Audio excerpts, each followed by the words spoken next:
Halo, selamat pagi siswa-siswi kelas 9. Hari ini kita akan lanjut belajar fisika dengan materi listrik statis. Ada yang sudah pernah dengar sebelumnya? Nah, listrik statis ini adalah listrik yang diam.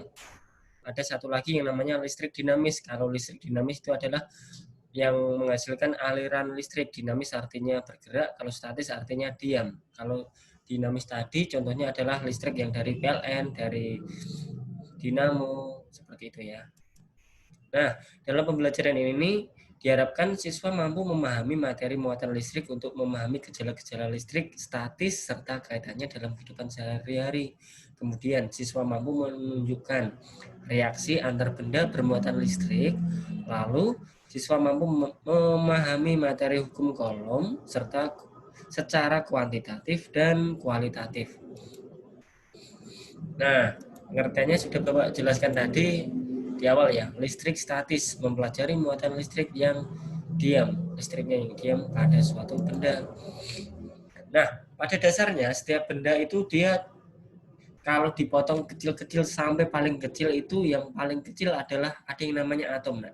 Jadi atom adalah susunan dari benda yang paling kecil.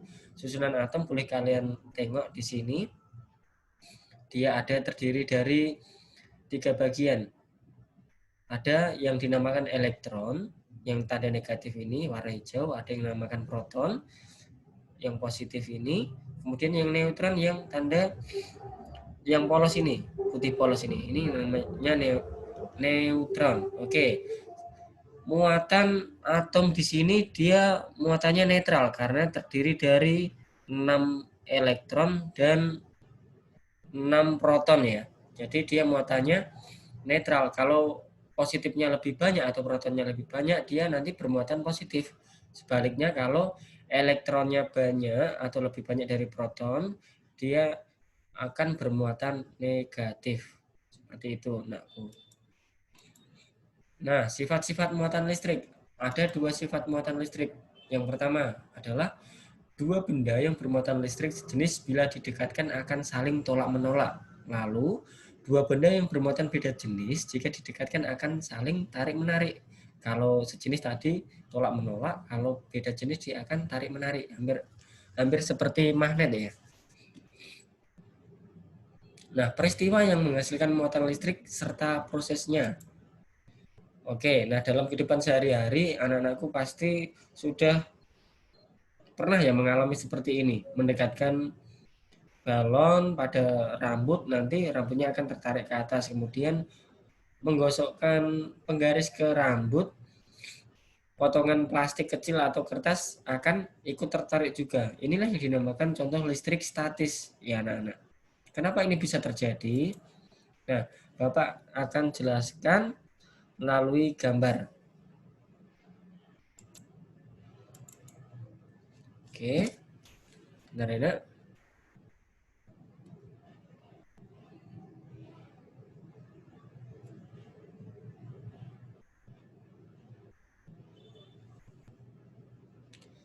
Pada dasarnya, setiap benda itu dia awalnya bermuatan netral. Sebagai contoh ada potongan kertas. Kalau netral dia jumlah ion positif atau jumlah proton dan elektronnya sama banyak ya. Ada 1, 2, 3. Kemudian Bapak sini gambar penggaris. Oke, nggak lurus, nggak apa-apa ya. Dia awalnya netral juga, artinya jumlah ion positifnya sama.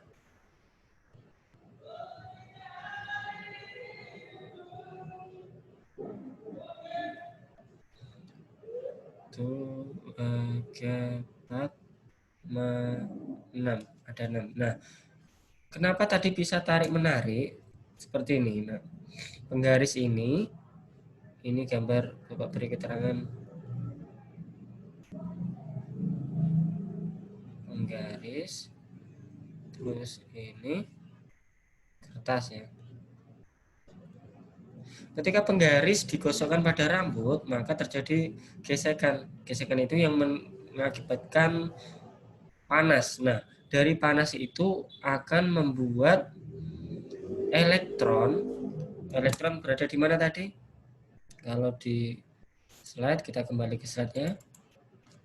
Elektron ada di bagian paling luar kan. Nah, misalkan ini elektron dari penggaris, ketika digosok, elektron ini akan berubah tempat. Artinya dia akan pindah tempat, keluar atau loncat dari susunan atom ini.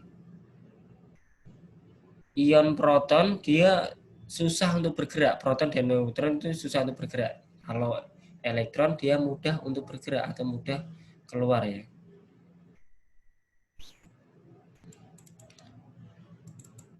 Nah, dari menggosok penggaris ke rambut ini akan mengakibatkan elektron berpindah tempat. Sehingga apa?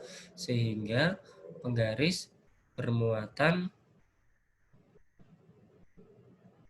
kalau kehilangan elektron maka penggaris bermuatan positif. Ini netral, maka terjadi beda beda beda muatan. Ini netral. Kalau terjadi beda muatan maka akan saling tarik menarik. Nah, kalau dalam soal nanti akan modelnya seperti ini. Sebentar. Dalam soal dia akan munculnya seperti ini. Nah, kalian baca dulu. Nah, menurut teori elektron, ketika kaca digosokkan dengan sutra, maka elektron akan berpindah dari mana ke mana. Begitu juga dengan ketika rambut digosokkan dengan plastik, maka elektron akan berpindah dari mana ke mana. Yang mudah bergerak itu elektron. Jadi pasti jawabannya itu elektron akan berpindah. Nggak ada jawabannya proton berpindah dari mana ke mana, bukan. Yang ada adalah elektron berpindah dari, misalkan dari rambut ke plastik atau dari plastik ke rambut. Oke ya. Kita ambil contoh soal yang pertama. Menurut teori elektron, ketika kaca digosokkan dengan sutra, maka elektron akan berpindah dari kaca ke sutra atau dari sutra ke kaca. Kita tengok jawabannya sebentar. Dari kaca ke sutra. Bentar ya.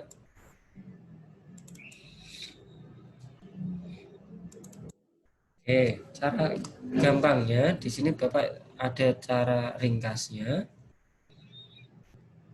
pakai rumus ini. Ini rumus yang Bapak biasa ajari. K Rawol Supla.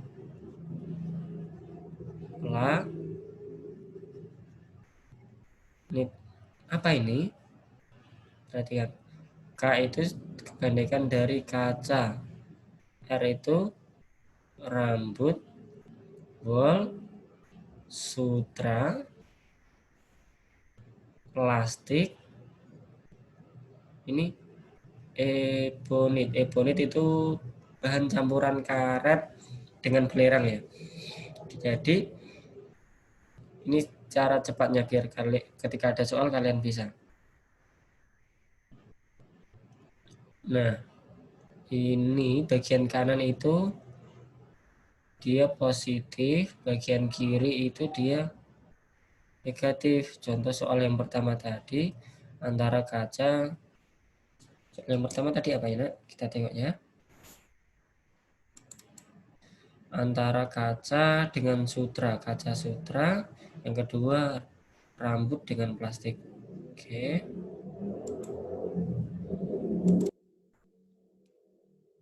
Antara kaca dengan sutra, maka elektron akan berpindah dari kaca ke sutra. Yang nomor 2, dia pindahnya pasti jawabannya dari kiri ke kanan. Nah, dari misalkan kaca dengan sutra, kaca lebih positif daripada sutra, maka elektron akan berpindah ke sutra sehingga sutra itu bermuatan negatif. Kemudian soal yang kedua tadi, rambut dengan apa lupa, tengok bentar ya. rambut dengan plastik, ketiga wool dengan ebonit. Wool ebonit, rambut plastik, wool ebonit. Oke.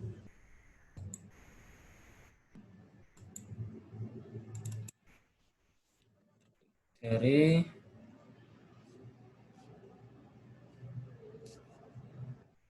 rambut ke plastik, maka elektron akan berpindah dari rambut ke plastik. Pokoknya dia jawabannya dari kiri ke kanan. Ya, dari kiri ke kanan itu kuncinya. Tiga tadi apa? Antara wool dan ebonit kan? Maka pasti ebonit akan lebih negatif daripada wool karena di sebelah kiri dia bermuatan positif, sebelah kanan dia akan bermuatan negatif. Maka elektron akan berpindah dia ke ebonit, maka jawabannya elektron berpindah dari wool ke ebonit. Nah, kira-kira sampai sini yang Bapak dapat sampaikan. Anak-anak pelajari contoh-contoh soal yang Bapak berikan ini, nanti Bapak akan berikan tugas. Mana tahu ada yang belum paham, nanti tanyakan lewat WA. Oke, terima kasih. Stay fit, stay healthy. God bless you.